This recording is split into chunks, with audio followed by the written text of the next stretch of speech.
Sebelumnya saya mohon maaf sebelumnya karena dulu pernah sempat saya bersinggungan atau tidak suka dengan Ustadz. Tetapi alhamdulillah seperti kayak hidayah. Saat saya tidak suka sesuatu, saya mencoba mempelajari dan alhamdulillah dari tahun 2014 sampai dengan saat ini saya selalu mendengar ceramah-ceramah Ustadz di YouTube dan alhamdulillah bisa bergabung dengan komunitas hijrah ini. Alhamdulillah, amin.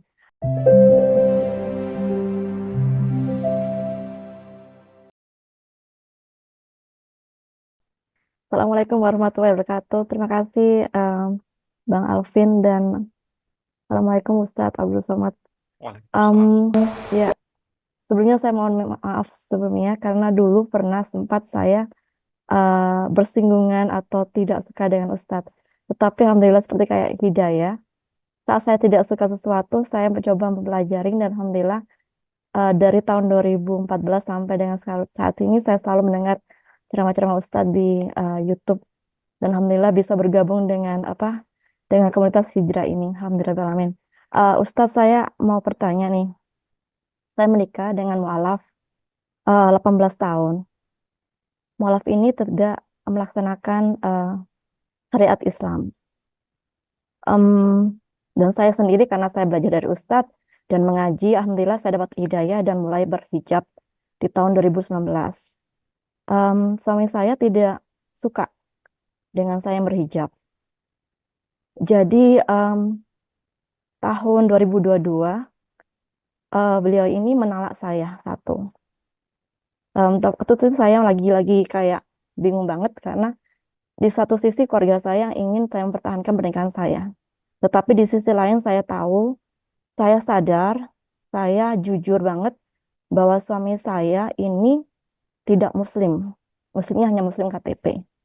Begitu. Tetapi karena desakan dari keluarga atau mungkin bukan desakan sih, cuma kayak tuntutan gitu. Karena kalau perceraian dan sebagainya itu sepertinya tidak baik gitu loh. Karena itu saya mempertahankan pernikahan saya seperti ini. Sampai akhirnya suami saya mentalak saya. Yang pertama di tahun 2022 dan tahun ini dia mentalak saya lagi Januari dan akhirnya di bulan Mei talak ketiga.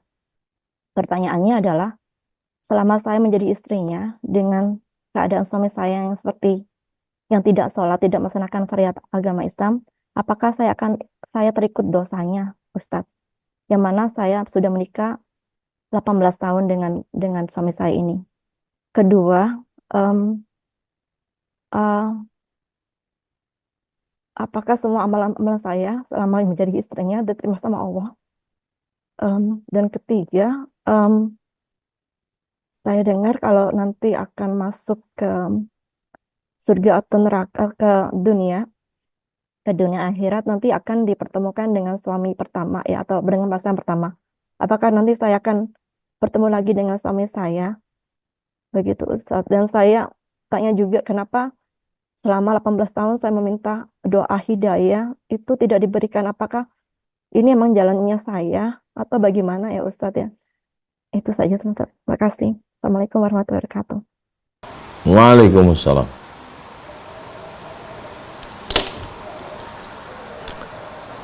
Tiga pertanyaan. Pertanyaan yang pertama, wala taziru waziratu wizra ukhra. Orang tidak memikul dosa orang lain. Dosa dia tidak sholat, dia tidak menjalankan ajaran Islam selama 18 tahun, ibu tidak ada urusan. Seorang ayah yang sudah memasukkan anaknya ke pesantren, lalu kemudian anaknya lari, anaknya sudah dinasehati, disekolahkan, dikasih makan halal, ayah tidak menanggung dosa anak. Tapi kalau ayah tidak memasukkan anak ke lembaga pendidikan Islam, tidak ada nasihat, ayah menanggung dosa anak karena tidak memberikan hak pendidikan. Sedangkan istri tidak berkuasa. Istri itu adalah makmum. Suaminya itulah yang mestinya mengajak. Maka ibu posisinya sebagai pengikut. Kalaupun ibu sebagai seorang muslimah yang mengajak muslim suami mu'allab yang imannya baru lemah, setahun, 2 tahun. Udah 18 tahun, tak juga mau sholat, tak mau juga belajar agama. Mau apa lagi dia? Merasa beramal padahal tidak beramal, itu kerja setan. Merasa berdosa padahal bukan dosa, itu juga kerja setan.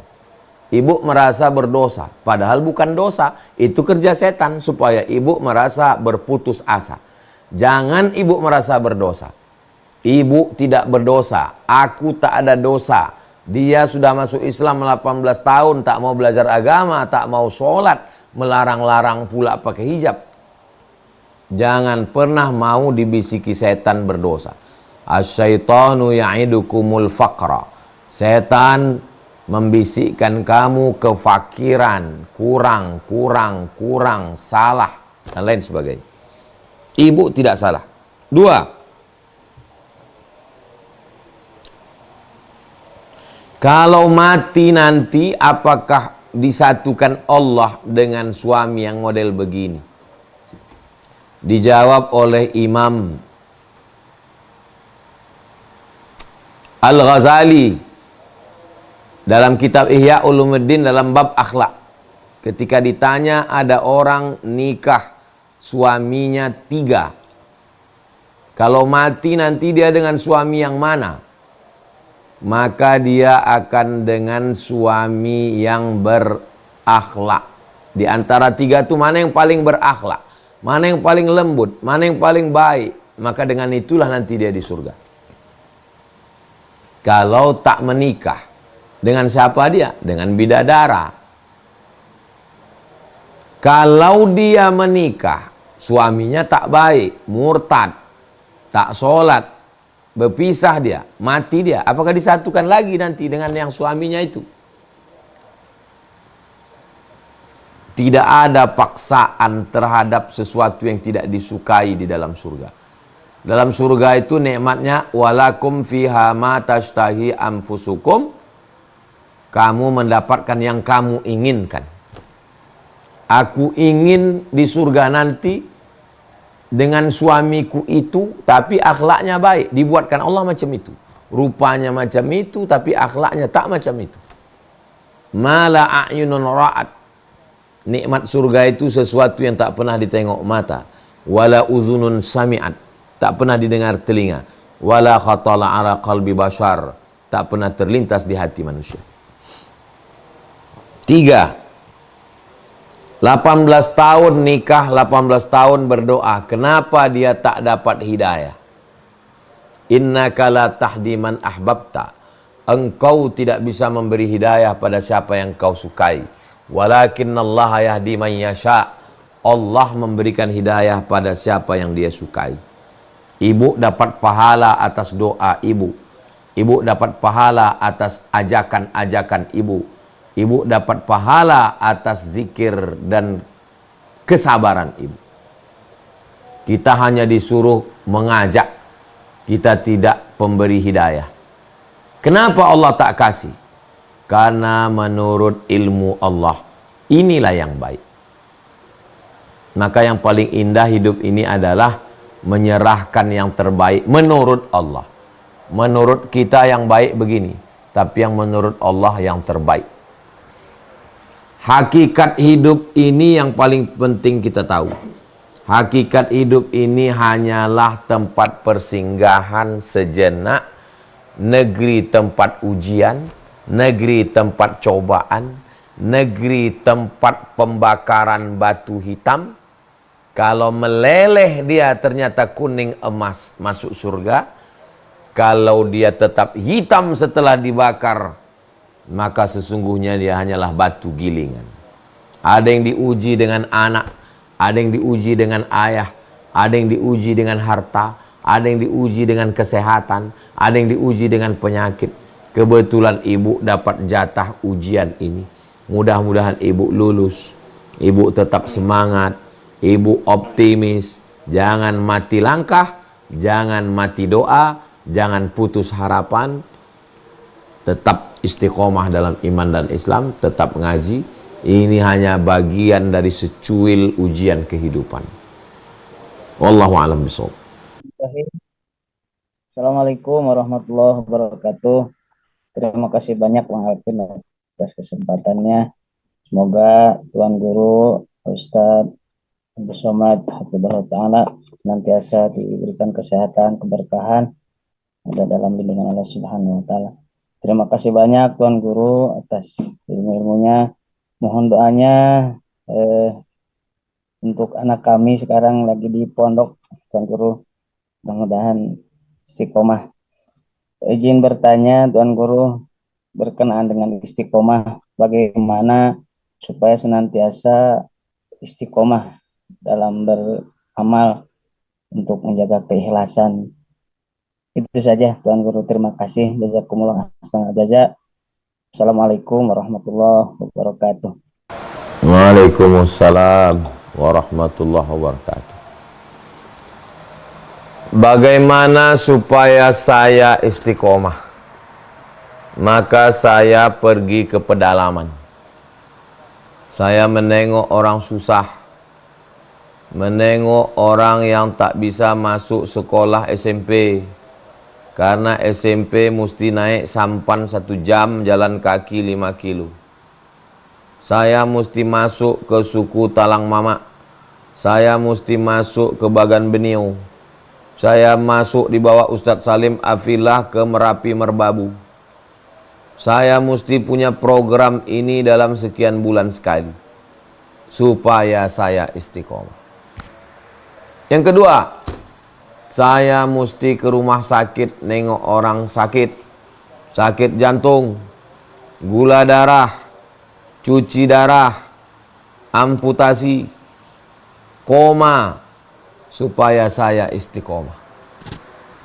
Saya mesti mengantar jenazah, menengok jenazah dimasukkan ke liang lahat, melihat jenazah ditimbun, mata saya menengok, supaya saya istiqomah.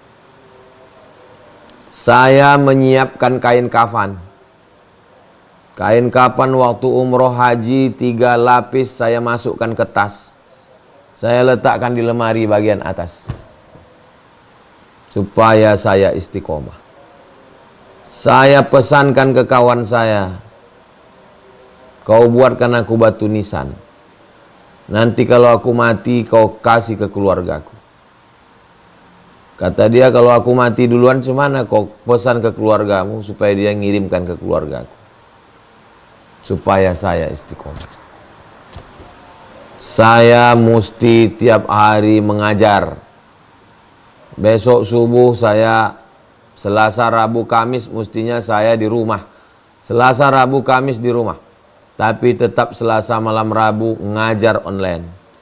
Rabu subuh ngajar Riyadhus Shalihin. Rabu, Selasa, Rabu, Kamis ngajar tafsir Jalalain. Saya tidak boleh kosong, supaya saya istiqomah. Begitulah saya mengajar diri saya, supaya saya istiqomah. Demikian Bang Alvin. Wallahu a'lam bishawab. Ini asrama Pondok Tahfiz Quran Mahat Az-Zahra yang selama ini Bapak Ibu lihat, saksikan, support, bantu 2-3 sak semen batu bata sudah selesai. Barakallahu lakum fima ataitum wa barakallahu lakum fima abaqaitum wa ja'alaha lakum faquran. Semoga Allah berikan berkah rezeki Bapak Ibu semuanya. Jamaah hijrah bersama Ustaz Abdul Somad, Sidak. Tak dapat saya sebutkan satu persatu karena banyak sekali orang-orang baik yang tidak pernah menyebutkan namanya. Hamba Allah, hanya Allah yang dapat membalas kebaikan. Diberikan keluarga yang sakinah, mawaddah, warahmah. Diberikan keturunan yang soleh dan solihah. Diberikan rezeki berlimpah ruah, bisa berinfak, berwakaf, bersedekah sampai ke Baitullah, ibadah haji dan umrah. Husnul khatimah, masuk ke dalam surga bersama Rasulullah SAW. Ini asrama. Kelasnya kita baru tadi peletakan batu pertama di depan rumah kayu. Di rumah kayu di sebelah sana kita akan bangun kelas. Tadi peletakan batu pertama, satu hamparan itu ada 3 sampai ke atas 4 lantai. Insyaallah 18 kelas. Barakallahu fikum, jazakumullah khairal jazak. Wassalamualaikum warahmatullahi wabarakatuh.